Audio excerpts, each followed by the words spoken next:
Hey guys, welcome to Range today. We're lucky to have James Moule from the Paramount Safety Group. He's going to show us how to correctly fit a harness.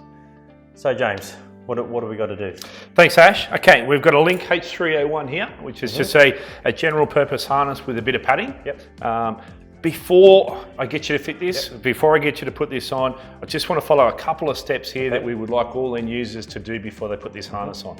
So if this is your harness, do it. If it's a share harness, it's even more important to do it, okay? We just want to have a look.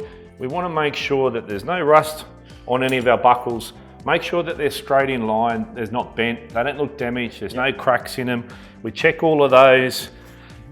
We check all our fittings here to make sure that they're going to clip in together, they're going to hold. Again, no rust, no deterioration, any of those.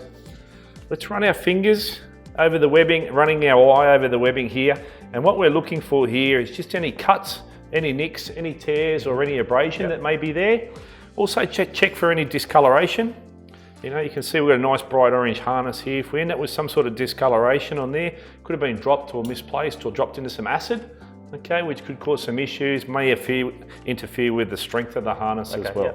So we need to check all of those things are in place, all right? The other thing we need to check here, it's very, very important, we need to open our little tag here and we need to make sure that this harness is in date.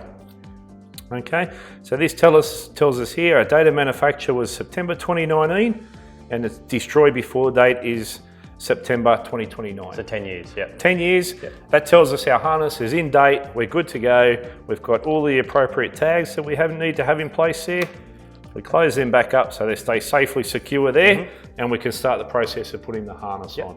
So let's keep that in mind before we put our harness on. It only just takes us a couple of minutes to check that out. So basically you're looking for something that shouldn't be there. Yeah. Something that shouldn't be there, something that just doesn't look right, spot on. Really good example, right?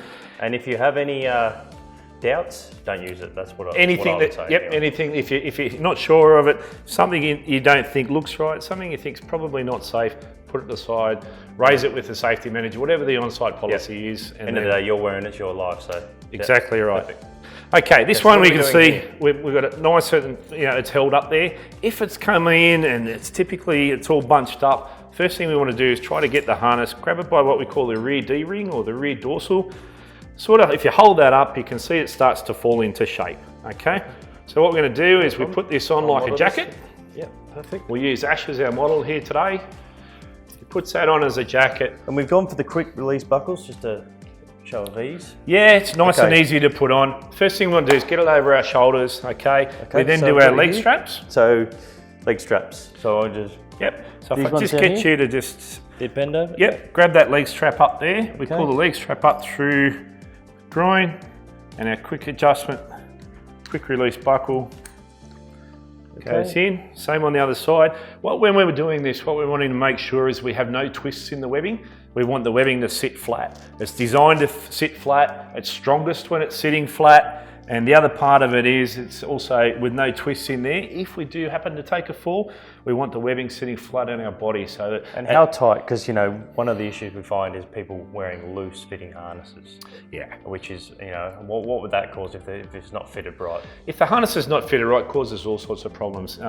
You think about the forces we generate when we take a fall. If this harness is not fitted right, we're going to cause some serious potential injuries to all sorts of parts of the body. So we want to make sure that it's snug and firm. And probably for a general rule I like to do with the harness is, we should probably be able to get our hands on the inside, coming inside that, have the webbing coming over your knuckle, but you shouldn't be able to close your fist. Okay, yep. Okay, so just use that as a general rule there. If you can sort of slide your fingers down underneath, have the webbing run over your knuckle, and if you can close your fist, it's probably too loose. Yep. Okay. So we tighten it up to that stage. We then go across here with our chest strap.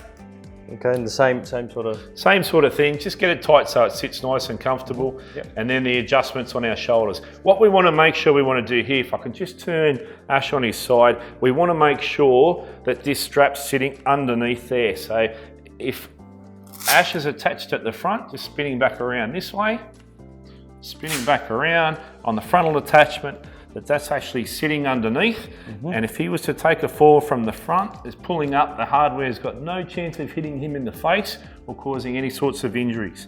So that actual back support sort of just sitting under the buttock straps. Once that's sitting in place there and your leg straps are tight, you can then adjust your shoulder straps to make sure that that's fitted properly and fitting comfortably. And you can see it's all sitting flat. Can I see from behind? Yep. We can see that that's all sitting underneath the buttock strap there. It's attached up to there. So if I pull that up there, okay, there's no chance of any injury causing him, causing any injury at the front there for him as well. You can see there's no twists in any of that webbing. It's all sitting nice and flat on his person. So that's how you wear a correctly fitting harness. That's how we correctly fit the Link H301 harness. Thank you for coming in and showing us that today. You're welcome. Thank you very much for having me. Our working load limit charts and this easy reference diagram can be found in the links below.